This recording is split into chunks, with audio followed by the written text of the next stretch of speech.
Hi everyone, I am Shivani and I would like to share about how we think, feel, and connect with people and ourselves.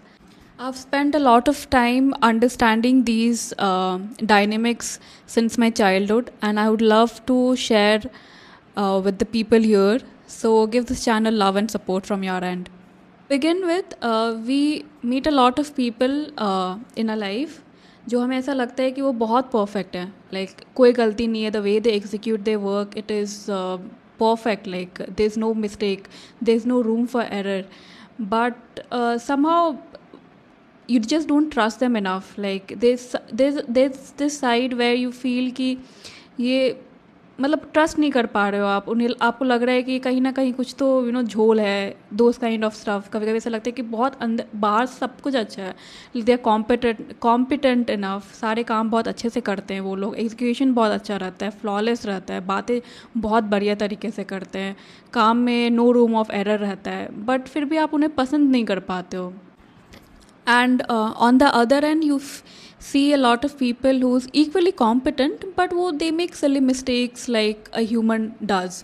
तो छोटी छोटी गलती करते हैं और आपको काफ़ी रिलेटेबल लगता है, आप उनसे काफ़ी कनेक्ट कर पाते हो और वो अपने मिस्टेक्स को बहुत अच्छे तरीके से ओन अप कर लेते हैं सबके सामने कि हाँ मैंने ये गलती की है और मैं इस गलतियों से सीखना चाहता हूँ या सीख रहा हूँ. तो ये काफ़ी चीज़ें आपको काफ़ी रिलेटेबल लगेगी, काफ़ी अच्छा लगेगा उनके एंड से. तो आज हम इन कंपैरिजन के बारे में बात करते हैं जहाँ पे एक साइड है where both the sides are equally competent, उनमें कोई गलतियाँ नहीं है, ऐसा नहीं है कि वो अपने स्किल्स से पीछे हैं, क्रेडिबिलिटी नहीं है, बहुत बढ़िया क्रेडिबिलिटी है from on both the ends. But on one end this flawless end there is no room of error at all, human mistakes ही नहीं है कहीं भी. और दूसरे साइड है कॉम्पिटेंट है अपने स्किल्स के साथ, लेकिन थोड़ा human error kind of stuff है, जैसे चलते फिरते कॉफ़ियाँ गिर गई, माइक ढंग से पकड़ नहीं पाए when they are talking to a lot of people, or somehow they just maybe they make human silly mistakes somewhere here and there and you find them more relatable and likable. तो आज हम इन चीज़ों के जब बारे में बात कर रहे हैं तो the comparison between how these people behave and the way they do. So we'll talk about the psychological phenomenon and we'll see how imperfections sometimes makes a space for likability. And इस चीज़ को हम प्रेटफॉल effect बोलते हैं psychology में. Now for a second think of somebody, it can be colleague, social circle में, कोई family में, या किसी को भी आप जानते पहचानते हो जो बहुत कॉम्पिटेंट है but they make silly mistakes like a human does and they admit the mistakes और दे जस्ट से कि ये मुझे नहीं आता है बहुत. तो आपको ये काफ़ी रिलेटेबल और लाइकेबल लगेगा ऐसे ऐसे हरकतें. तो सिमिलरली अगर जब हम ऐसी यही चीज़ ऐसे देखते हैं जैसे आप डेट पे जाते हो and when the other person is all figured it out, सब कुछ बहुत बढ़िया चलता है उनके एंड पे, लेकिन दे प्रिटेंड कि there is no room for error. गलती आप कर ही नहीं सकते उनके सामने, छोटी भी मिस्टेक्स आपको बोलेगा अरे ये ऐसे कैसे कर सकते हो तुम, ये बहुत इम्परफेक्ट है, how can you behave like this, how can you talk like this. And on the other end you meet other person who is also competent enough, आपको पसंद आ रहा है वो, लेकिन वो काफ़ी जेनरली वो बोल रहे हैं कि I am a bit nervous for meeting you here. थोड़ी नर्वसनेस है उनके एंड से and they own up to their genuineness कि मुझे ऐसा फील हो रहा है या कुछ भी. तो आपको काफ़ी रिलेटेबल लगेगा, आपको वो काफ़ी लाइकेबल लगेगा अनलाइक द अदर वन.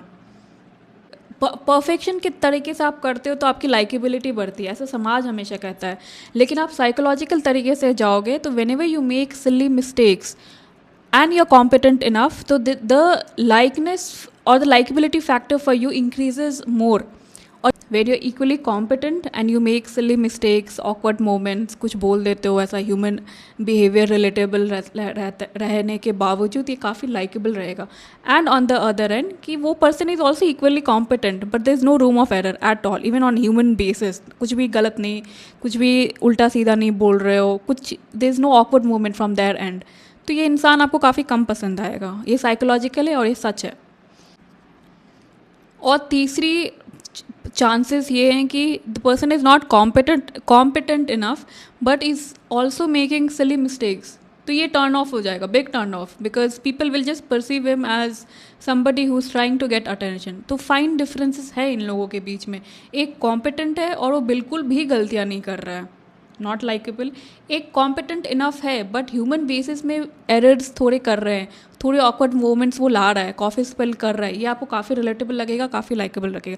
और तीसरा है कि ये कॉम्पिटेंट नहीं है, अपने काम काज में स्किल्ड नहीं है, ढंग से काम नहीं कर रहा है, लोगों से बात नहीं कर रहा है, लेकिन अटेंशन पाने के लिए कभी कॉफ़ी गिरा दिया, कभी कुछ भी बोल के निकल गया, तो ये आपको लाइकेबल नहीं लगेगा. तो डिफरेंसेस हैं इन तीनों के बीचों में. तो इसी चीज़ का फेनोमेनॉन को हम लोग प्लेटफॉल इफेक्ट बोलते हैं, जहाँ पे आप कॉम्पिटेंट हो, स्किल्ड हो, अपने काम काज को अच्छे से करते हो, लेकिन आप थोड़ा ह्यूमन बिहेवियर के लिए थोड़ा गलतियाँ छोड़ देते हो, ये लाइकेबल हो जाता है. तो बिहाइंड द सीन्स ब्रेन में हाउ डज़ इट वर्क. तो जब भी हम ऐसे लोगों को देखते हैं ना कि जो बहुत competent and perfect and flawless है, हम उतना रिलेट नहीं कर पाते उन लोगों के साथ. तो हमें ऐसा लगता है कि कि हाँ वो बढ़िया काम कर रहा है बट इट्स अ जमा नहीं, दैट काइंड. तो दूसरे में जहाँ पे suppose there a celebrity and may be a cricketer who is like flawless, बहुत बढ़िया बैटिंग सब कुछ बहुत बढ़िया कर रहा है, स्कोर कर रहा है. विराट कोहली को ले लो, लेकिन वो छोटी सी मिस्टेक्स कर लिया, जैसे कॉफ़ी गिरा दिया चलते वक्त या चाय गिरा दिया, वॉट एवर इट इज़, और he said something very awkward और something more relatable on a mic in front of everyone. तो आपको लगेगा कि यार ये इतना फेमस है, इतना अमीर है, सब कुछ है, लेकिन ये फिर भी छोटी छोटी गलतियाँ कर रहा है जैसे मैं करता हूँ या मैं करती हूँ. तो आपको रिलेटेबल लगेगा. ये रिलेटेबिलिटी को हम बात कर रहे हैं जो लाइकेबिलिटी को बढ़ाता है, क्योंकि ये लोग आपको अप्रोचेबल लगेंगे. आपको ऐसा लगेगा कि आप उठ के इनके पास जाके बात करोगे तो ये आपको भगाएंगे नहीं. आप कुछ राय विचार मांगोगे तो शायद आपको मिल भी जाएगी वापस. लेकिन जो बहुत परफेक्ट है, फ्लॉलेस है, अपना काम काज करके सीधा निकल गया, तो आपको लगेगा कि यार ये तो डांट ही देगा मुझे अगर मैं जाके कुछ भी ऐसा करूँगा.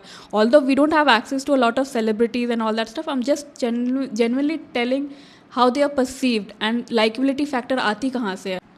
सो practical takeaways for people like us would be कि make space for imperfection. Like don't chase perfection so much कि आप भूल जाओ इस process में कि आप हो कौन, पहला. दूसरा, allow yourself to have genuine imperfect communication with the people around you. Because कभी कभी जो परफेक्शन आप चेस करते हुए रहते हैं, even for your friend circle और social circle, you just want to talk about something which is just perfect for the society. मतलब there is no room of error only. मतलब आपको कोई चीज़ अगर नहीं पसंद आ रही है तो भी आप बोलोगे कि हाँ बहुत बढ़िया है एंड ऑल दैट. तो ये contradictory personality can be a reason for your sadness, let's be honest. Because the more honest you are, the more happier you are from within. जितने भी लोग बहुत ज़्यादा परेशान रहते हैं अपने आप से, they are very dishonest with themselves. Like ये ऐसा शॉर्ट ये है, मतलब चिपका दो इस इंसान पे. जो लेकिन दे यू सी कि ये पूजा पाठ कर रहा है, सारे काम ढंग से कर रहा है, लेकिन वो खुश नहीं है, तो आप देखोगे दे आर वेरी डिसऑनेस्ट. हो सकता है कि the way they treat their work और the way they treat everything around them is with a lot of like कि गलती नहीं कर सकता हूँ, बहुत परफेक्ट होना चाहिए, लोग मुझे मतलब हारते हुए नहीं देख सकते हैं, झुकते हुए नहीं देख सकते हैं. And may be they don't like the work they do, maybe they don't like a lot of stuff and they are just doing it for the sake of doing it, for the sake of winning. तो ये dishonesty with yourself will be a cause for the sadness. And तीसरा, sorry, don't overthink about your imperfection.